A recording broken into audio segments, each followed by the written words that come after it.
Well, these cyclists are out here having a good time and biking with people in the community, but they're also advocating for safer biking in the city.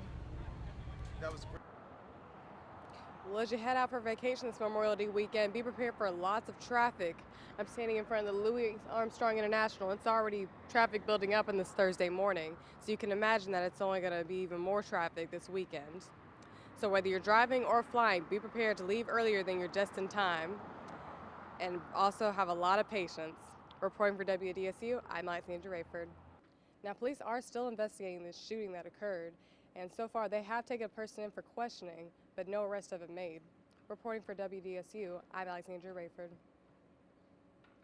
I'm standing outside of the church that was robbed on Friday night. According to the pastor, you can see that the thieves broke into this gate and then got into the church through this window that is now covered by a trash bag and boarded up. The pastor and his wife say they don't really know why someone would do something like this when they are more than willing to help anyone out in need. Reporting for WDSU, I'm Alexandria Rayford. Mississippi River water levels are rising. It was last recorded at about 17 feet. Now right here you can see that it's just about 2.5 feet from rising to the shoreline. Not only does this event give children with special needs the opportunity to have fun and feel like other kids, but it also gives their parents time to relax while watching their kids have fun. Corbin says that the biggest challenge that the Sewage and Water Board is facing is funding, finding the money necessary to upgrade a system that is called ancient and aging. A long-term development plan is being developed as we speak to upgrade the system and pay for it. We'll have more of that coming up in just a few minutes. I'm here between Carroll Lake and Columbus Street, right next to the old McDonald 35 High School, where police have confirmed there's been a double shooting. Now I'm going to step away so you can assess the scene for yourselves and see what's going on. There are police and investigators in the scene. They're looking around for who knows what. There's evidence markers on the ground, and there's police tape, which had to be extended to widen the perimeter earlier. Now, as of now, we still don't have that much information as to what happened here, but we'll have more of that coming to you later on in the show. Reporting for WDS News, I'm Alexandria Rayford. I'm at the Jefferson Parish Library, where child care professionals are receiving active shooter training for daycare children. As devastating as this topic is, it is very necessary in this day and age. Following severe flooding on Mother's Day, people are wondering what changes will be made to prevent future flooding in the city. Sewage and Water Board Executive Director Ghassan Corbin says the drainage system citywide functioned just as it was supposed to function, and that the pump lost power for an hour or so at Station 7 in City Park probably had little, if any, impact of the street flooding the city experienced. The flip side of that, Corbin says the city of New Orleans, really any city anywhere, is always going to face rain events that overpower the pumping system. What happened Sunday is that you had about an 8-inch storm in places where it just overwhelmed the system. And I can assure you, having experienced flooding in Milwaukee, where we've had 700-year storms, any system will be overwhelmed at one point. In New Orleans, the system can handle an inch of rain in the first hour, a half inch of rain every hour after that.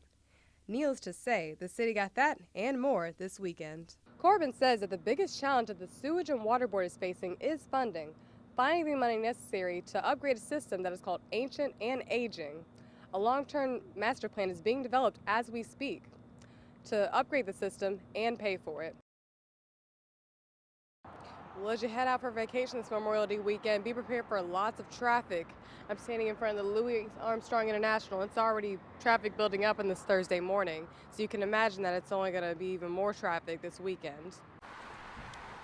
Plenty of people will be traveling this Memorial Day weekend.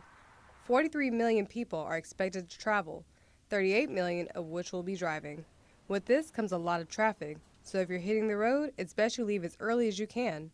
And if you're flying, try to get to the airport early as well. It's going to be crowded, and you'll want to get through bag checks as soon as possible before catching your flight. After all, the early bird catches the worm.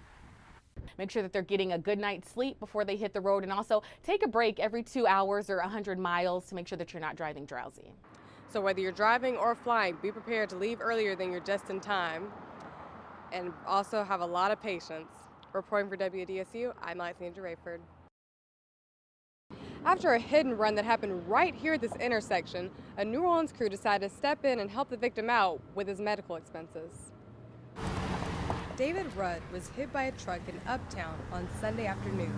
Now he's on a long road to recovery. It's constant headaches, and I have a little bit of vision problem in my right eye. I'm not hearing very well, and I can't really smell or taste anything. Every year, the crew of Krampus Bywater host a pub crawl. This year, the proceeds will go towards Rudd's medical expenses. This year we thought, why don't we dedicate this one to Dave and have all the funds that come in through the raffle and things like that go directly to Dave. Despite many injuries, including loss of feeling in his left hand, Rudd continues to have a positive attitude. I'm just happy to be outside. No, I'm alive, and that's all that matters. I'm gonna get better eventually. Reporting for WDSU, I'm Alexandria Rayford. The DA of New Orleans has laid out an 8-point plan on how to tackle the juvenile violence in the community, and it has a lot of people in the area talking about it. The issue is evident: growing numbers of violent juvenile crime to go along with increasing instances of car break-ins and auto thefts. Canizaro wants to see judges get tougher with sentences, the police with stronger enforcement of curfews, and even using state police to bolster the ranks of law enforcement on the streets. Until the police department has restored its rank, we should request as many state police troopers or federal task force agents as we can get. We also should request more Department of Probation and parole agents be tasked to our juvenile court. As I said before, no one is against safer streets or less juvenile crime in the area, but there are people who have different opinions on how to go about it. When you were a kid, did you have some kind of fear in you that kept you straight when you didn't have somebody looking over your shoulder? Yes, be a little hard and tough on them so they can learn. Try to do a little more for them, little programs or something, try to help them. Reporting for WDSU, I'm Alexandria Rayford.